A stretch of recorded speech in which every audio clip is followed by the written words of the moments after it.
might consider yourself an expert of sorts in a wide variety of beauty-related things, but are you truly confident that you're using these products correctly? The answer could be no. Hi guys, I'm Shaili, and today I'm going to be your guide on how to apply beauty products correctly and the do's and don'ts to consider. But you know the drill. Before we begin, subscribe to our BeBeautiful channel and ring the bell icon to keep up with all our latest updates. Let's start with cleansing. The biggest don't when it comes to using a cleanser is using one that has harsh ingredients that strip the skin of its natural oils and disrupt the pH balance. Instead, opt for a cleanser that addresses your skin type and skin concerns. For instance, I love using the simple Barrier Care Replenishing Creme Cleanser.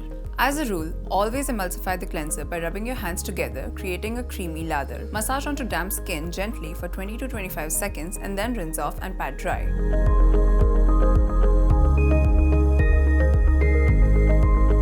One of the most common mistakes while using a serum is using a serum that you may be applying too much at a time, overwhelming the skin and potentially causing irritation. Serums are highly concentrated skincare products that need to be used sparingly. Additionally, applying a serum on dry skin is another no-no. Let me show you how I like using my current favorite serum, the Lakme Lumi Smooth Serum.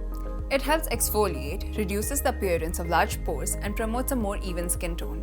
What I like to do is, while my skin is still damp from cleansing, because damp skin will maximize product absorption. Remember, all you need is a pea-sized amount for your entire face. Dot it all over and then gently massage it into the skin. Lastly, give the serum about 60 seconds to absorb into the skin before proceeding with your moisturizer or sunscreen. Now, let's talk about the most common sunscreen mistake, and that is not reapplying and neglecting other exposed areas like the neck and ears.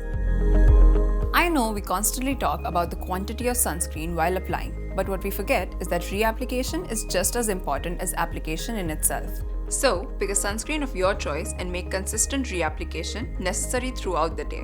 The general recommendation is to reapply every 2 hours if you're outdoors. My personal favorite is the Lakme Sun Expert Face Primer Plus Sunscreen. This is a Primer Plus sunscreen which is a dry touch mattifying finish. It blurs imperfections, has 50 PA, triple plus protection and feels oh so airy.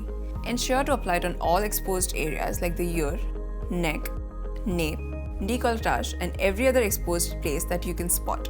Now, if you get lazy with the reapplication bit, then might I suggest that you keep a sunstick handy in your bag. I've been loving this one right here.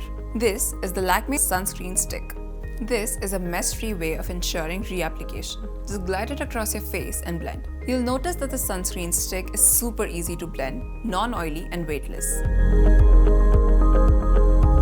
Now, let's shift focus from skincare to haircare. One of the most commonly misused products has to be a hair mask. Often, people misuse their hair masks by not allowing them to sit on their hair for the recommended period of time, washing them off instantly and/or applying it to the scalp.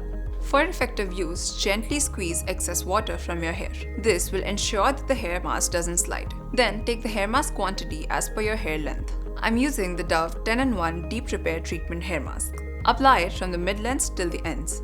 Use a wide tooth comb and run it along the hair for even distribution, and most importantly, let the hair mask sit on your hair as per the recommended time mentioned on the tub. Not allowing the hair mask to work its magic will lead to unsatisfactory results, and you don't want that, do you? Let's talk about makeup now. I'm talking specifically about makeup sticks.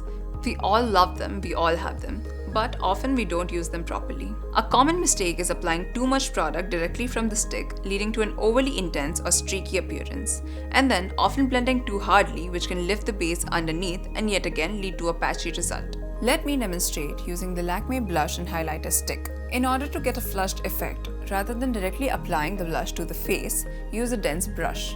Brush it along the blush stick and then with a light hand start stippling it on the face. This ensures seamless integration with your base while allowing you to control the intensity of the color. When using a highlighter stick, ensure to use your fingers along the periphery in order to avoid any stark, patchy application. So, those were some of the do's and don'ts of using beauty products. Would you like to see a part 2 of this video? We can show you some of the other products that you've been using wrongly. Let us know in the comment section below. But before I go, don't forget to like and share this video and subscribe to our BeBeautiful channel, and of course ring the bell icon for further notifications. Bye!